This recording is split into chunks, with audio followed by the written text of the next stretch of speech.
ವೇದಿಕೆ ಮೇಲೆ ಟಗರು ವರ್ಸಸ್ ಟೈಗರ್. ವೇದಿಕೆ ಮೇಲೆ Siddaramaiah versus Modi talk fight ಜೋರಾಗಿತ್ತು. ಅನುದಾನ ತಾರತಮ್ಯವನ್ನ ಪ್ರಸ್ತಾಪಿಸಿ ಮಾತಿನಲ್ಲೇ ತಿವಿದಿದ್ದಾರೆ ಸಿಎಂ ಸಿದ್ದರಾಮಯ್ಯನವರು.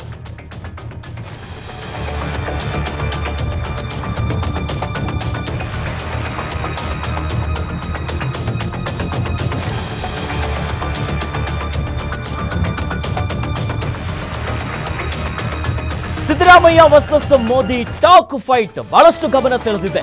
ಅನುದಾನ ತಾರತಮ್ಯವನ್ನ ಪ್ರಸ್ತಾಪಿಸಿ ಮಾತಿನಲ್ಲೇ ತಿವಿದಿದ್ದಾರೆ. ಅದು ಕೂಡ ಮೆಟ್ರೋದಲ್ಲಿ ರಾಜ್ಯ ಸರ್ಕಾರದ ಪಾಲು ಜಾಸ್ತಿ ಇದೆ, ನಮಗೆ ಕೇಂದ್ರ ಸರ್ಕಾರ ಸಾಲ ಕೊಡ್ತಾ ಇದೆ, ಅದನ್ನ ವಾಪಸ್ ಕೊಡ್ತಿದ್ದೀವಿ, ಬೇರೆ ರಾಜ್ಯಗಳಿಗೆ ಕೊಟ್ಟಂತ ಸಹಾಯ ನಮಗೂ ಕೊಡಿ, ಕರ್ನಾಟಕಕ್ಕೆ ಕೇಂದ್ರ ಸರ್ಕಾರ ಹೆಚ್ಚು ಒತ್ತನ್ನ ಕೊಡಬೇಕು ಅನ್ನೋದಾಗಿ ಹೇಳ್ತಾರೆ.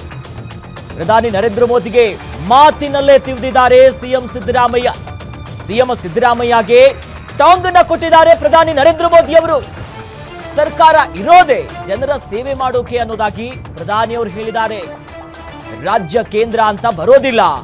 ಇನ್ನು ಆ ಮಾತಾಡೋ ಮೂಲಕ ಟಾಂಗ್ ಕೊಟ್ಟಿದ್ದಾರೆ. ಕೇಂದ್ರದ ವಿಧೇಯಕಗಳಿಗೆ ರಾಜ್ಯವೂ ಕೂಡ ಸಪೋರ್ಟ್ ಮಾಡಬೇಕು, ನಾವು ಕೂಡ ಸಂಪೂರ್ಣ ಸಹಕಾರವನ್ನ ಕೊಡ್ತೀವಿ ಅಂದಿದ್ದಾರೆ ಮೋದಿ ಅವರು.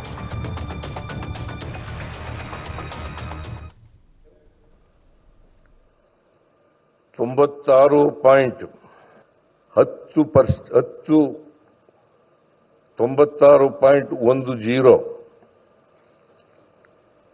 ಇಷ್ಟು ಉದ್ದದ ರೈಲ್ವೆ, ಮೆಟ್ರೋ ರೈಲ್ವೆ ಕೆಲಸ ಮುಗಿದಿದೆ. ಇದಕ್ಕೆ ರಾಜ್ಯ ಸರ್ಕಾರ ಸುಮಾರು 25,387 ಕೋಟಿ ರೂಪಾಯಿಗಳನ್ನು ಖರ್ಚು ಮಾಡಿದೆ. ಕೇಂದ್ರ ಸರ್ಕಾರ ಖರ್ಚು ಮಾಡಿರ್ತಕ್ಕಂಥದ್ದು 7,468.86 ಕೋಟಿ ರೂಪಾಯಿಗಳನ್ನು ಮಾತ್ರ. ಆದರೆ ಕೇಂದ್ರ ಸರ್ಕಾರ ಸಾಲ ಕೊಡ್ತದೆ, ಈಕ್ವಿಟಿ ಇಟ್ಟಿದ್ದಾರೆ, ನಾವು ಸಾಲ ಬಡ್ಡಿ ಸಮೇತವಾಗಿ ವಾಪಸ್ ಕೊಡಬೇಕು. ಇಲ್ಲಿವರೆಗೆ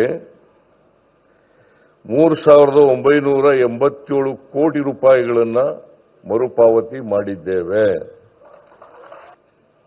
ಈ ಹಳದಿ ಮಾರ್ಗ ಇವತ್ತು ಉದ್ಘಾಟನೆ ಆಗಿದೆ. ಸುಮಾರು ಇದರ ಉದ್ದ 19.15 ಕಿಲೋಮೀಟರ್. 19.15 ಕಿಲೋಮೀಟರ್. ಇದಕ್ಕೆ ತಗಲಿರ್ತಕ್ಕಂಥ ಖರ್ಚು ಭಾರತ್ ಎಕ್ಸ್ಪ್ರೆಸ್ ರೈಲುಗಳಿಗೆ ಪ್ರಧಾನಮಂತ್ರಿಗಳು ಚಾಲನೆಯನ್ನು ನೀಡಿದ್ದಾರೆ. ಇದರಿಂದ ಹೆಚ್ಚು ಅನುಕೂಲ ಆಗ್ತದೆ ಅಂತಕ್ಕಂಥ ಮಾತುಗಳನ್ನು ಈ ಸಂದರ್ಭದಲ್ಲಿ ಹೇಳಲಿಕ್ಕೆ ಬಯಸ್ತಾ ಇದ್ದೇನೆ. ಆದರೆ ಒಂದು ನಮ್ಮ ರಾಜ್ಯನೂ ಕೂಡ ಹೇಗೆ ಮಹಾರಾಷ್ಟ್ರ ಮತ್ತು ಗುಜರಾತ್ ರಾಜ್ಯಗಳಿಗೆ ಹೆಚ್ಚು ಒತ್ತು ಕೊಡ್ತೀರಿ, ಹಾಗೆಯೇ ಕರ್ನಾಟಕಕ್ಕೂ ಒತ್ತು ಕೊಡಬೇಕು ಅಂತಕ್ಕಂಥ ಮನವಿಯನ್ನು ಪ್ರಧಾನಮಂತ್ರಿಗಳಲ್ಲಿ ಮಾಡಲಿಕ್ಕೆ ಬಯಸ್ತಾ ಇದ್ದೀನಿ ಅಂತ ಹೇಳಿ, ಪ್ರಧಾನಮಂತ್ರಿಗಳು ಹೆಚ್ಚು ಸಹಾಯವನ್ನು ಇದಕ್ಕೆ ಮಾಡಬೇಕು ಅಂತಕ್ಕಂಥ ಮಾತುಗಳನ್ನು ಹೇಳ್ತಾ ಮತ್ತೊಮ್ಮೆ ಪ್ರಧಾನಮಂತ್ರಿಗಳಿಗೆ ಸ್ವಾಗತವನ್ನು ಕೋರಿ ನನ್ನ ಮಾತುಗಳನ್ನು ಮುಗಿಸ್ತೇನೆ. लीड लेने के लिए काम करना होगा. हमें मेक इन इंडिया में मैन्युफैक्चरिंग सेक्टर में भी बेंगलुरु और कर्नाटका की प्रेजेंस को और मजबूत करना है. और मेरा आग्रह है, हमारे products zero defect, zero effect के स्टैंडर्ड पर टॉप क्वालिटी के होने चाहिए.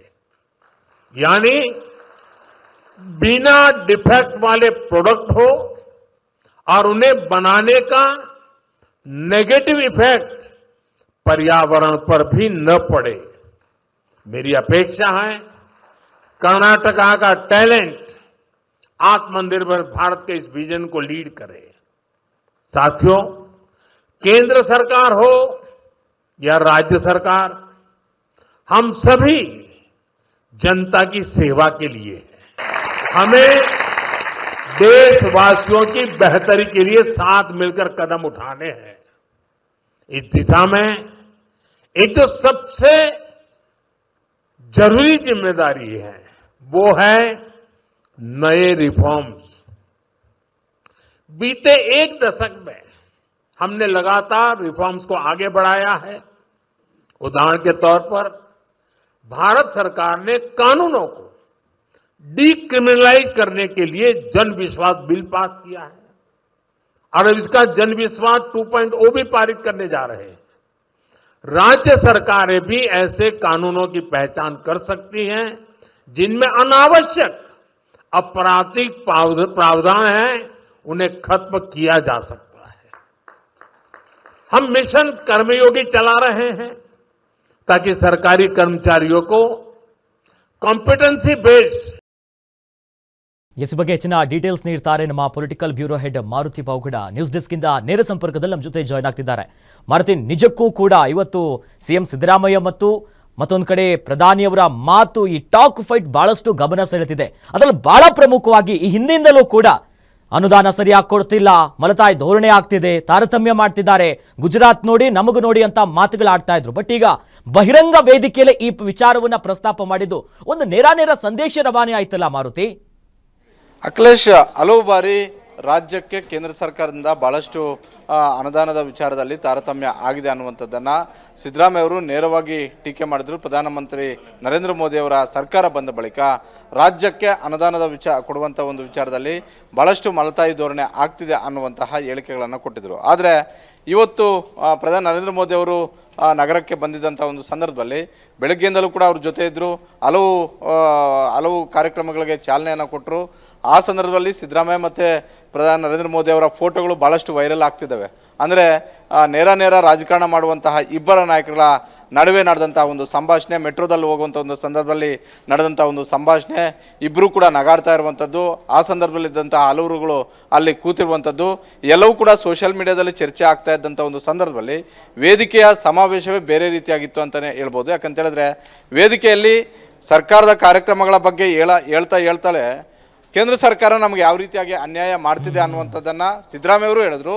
ಅದೇ ರೀತಿ ಕೇಂದ್ರ ಸರ್ಕಾರದ ಜೊತೆ ರಾಜ್ಯ ಸರ್ಕಾರ ಇದ್ದರೆ ನಾವೇನೆಲ್ಲ ಮಾಡ್ತೀವಿ. 2014ರ ಲೋಕಸಭಾ ಚುನಾವಣೆಯಲ್ಲಿ BJP ಗೆದ್ದು ಅಧಿಕಾರಕ್ಕೆ ಬಂದ ಬಳಿಕ ಕಳೆದ 11 ವರ್ಷದಲ್ಲಿ ರಾಜ್ಯಕ್ಕೆ ನಾವೇನೆಲ್ಲ ಕೊಡುಗೆಗಳನ್ನು ಕೊಟ್ಟಿದ್ವಿ, ಬೆಂಗಳೂರು ವಿಶ್ವದಾದ್ಯಂತ ಯಾವ ರೀತಿಯಾಗಿ ಹೆಸರಾಗಿದೆ ಅನ್ನೋದಕ್ಕೆ ನಮ್ಮ ಕಾಣಿಕೆ ಏನಿದೆ ಅನ್ನುವಂಥದ್ದನ್ನು ಪ್ರಧಾನಿ ನರೇಂದ್ರ ಮೋದಿ ಅವರು ಹೇಳಿರುವಂಥದ್ದು. ಸಹಜವಾಗಿ ಬೇರೆ ಸಂದರ್ಭದಲ್ಲಿ ಬೇರೆ ಕಡೆ ಇದ್ದಾಗ ಆರೋಪ ಮತ್ತು ಪ್ರತ್ಯಾರೋಪಗಳು ಮಾಡೋದು ಸಹಜ. ಆದರೆ ಒಂದೇ ವೇದಿಕೆಯಲ್ಲಿದ್ದಾಗ ನೇರವಾಗಿ ಹೇಳೋದು, ಅಂದರೆ ನಮ್ಮ ರಾಜ್ಯಕ್ಕೆ ಗುಜರಾತು ಮಹಾರಾಷ್ಟ್ರ ಮಾದರಿಯಲ್ಲಿ ನಮಗೆ ಹೆಚ್ಚು ಅನುದಾನಗಳನ್ನು ಕೊಡಬೇಕು ಅಂತ, ಇದನ್ನು ದೊಡ್ಡ ಧ್ವನಿಯನ್ನು ಕೂಡ ಮಾಡಲಿಲ್ಲ ಸಿದ್ದರಾಮಯ್ಯ ಅವರು. ಆದರೆ ಭಾಷಣದಲ್ಲಿ ಯಾವ ರೀತಿಯಾಗಿ ಪ್ರಸ್ತಾಪ ಮಾಡಬೇಕು, ಯಾರಿಗೆ ಯಾವ ರೀತಿಯಾಗಿ ನಾಟಬೇಕು ಆ ರೀತಿಯಾಗಿ ನಾಟುವಂತೆ ಆ ಸಂದರ್ಭದಲ್ಲಿ ಸಿದ್ದರಾಮಯ್ಯ ಅವರು ಅದನ್ನು ಹೇಳಿದಾಗ ಅಲ್ಲಿದ್ದಂತಹ ಸಿದ್ದರಾಮಯ್ಯ ಅವರ ಆಪ್ತ ಗೆಳೆಯ ಹಾಗೂ ಕೇಂದ್ರ ಸಚಿವರಾದಂಥ ಸೋಮಣ್ಣ ಅವರು ನಗಾಡ್ತಾರೆ. ಆ ಸೋಮಣ್ಣ ಅವರನ್ನು ಕೂಡ ಏಕವಚನದಲ್ಲಿ ಹಂಗೆ ನಗಾಡ್ತೀಯಲ್ಲ ಅಂತೇಳ್ಬಿಟ್ಟು ಕಾಲೆಳಿತಾರೆ.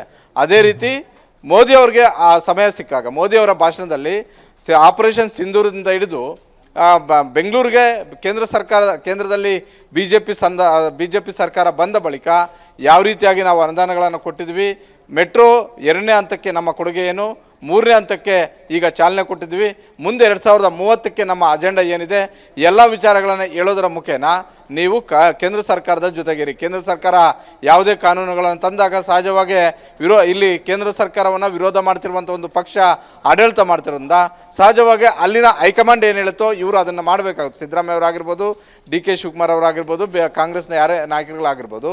ಹೀಗಾಗಿ ಕೇಂದ್ರದ ಜೊತೆ ಕೈ ಜೋಡಿಸಿದ್ದಾದರೆ ಬೆಂಗಳೂರು ಇನ್ನಷ್ಟು ಜೋರಾಗಿ ಅಭಿವೃದ್ಧಿಯ ವಿಚಾರದಲ್ಲಿ ಓಡುತ್ತೆ ಅನ್ನುವಂಥ ಸಂದೇಶವನ್ನು ಕೂಡ ಹೇಳಿರುವಂಥದ್ದು. ಹೀಗಾಗಿ ಬೆಳಗ್ಗೆಯಿಂದ ಇದ್ದಂತಹ ಸ್ನೇಹ ವೇದಿಕೆಯ ಸಮಾರಂಭದಲ್ಲಿ ವೇದಿಕೆಯಲ್ಲಿ ಮಾತನಾಡುವಂಥ ಒಂದು ಸಂದರ್ಭದಲ್ಲಿ ಅಲ್ಲಿ ಸ್ನೇಹದ ಜೊತೆಗೆ ಒಂದಷ್ಟು ರಾಜಕೀಯವೂ ಬಂದಿದೆ. ಅದೇ ರೀತಿ ನಗರ ಅಭಿವೃದ್ಧಿ ಆಗಬೇಕು ಅನ್ನೋದಾದರೆ ಕೇಂದ್ರದ ಜೊತೆ ನೀವು ಕೈ ಜೋಡಿಸಬೇಕು ಅನ್ನುವಂಥ ಒಂದು ಸಂದೇಶವನ್ನು ಕೂಡ ಪ್ರಧಾನಿ ನರೇಂದ್ರ ಮೋದಿ ಅವರು ಕೊಟ್ಟಿರುವಂಥದ್ದು. ಅಖಿಲೇಶ್, ಧನ್ಯವಾದಗಳು ಮಾರುತಿ ತಮ್ಮೆಲ್ಲ ಮಾಹಿತಿಗೆ.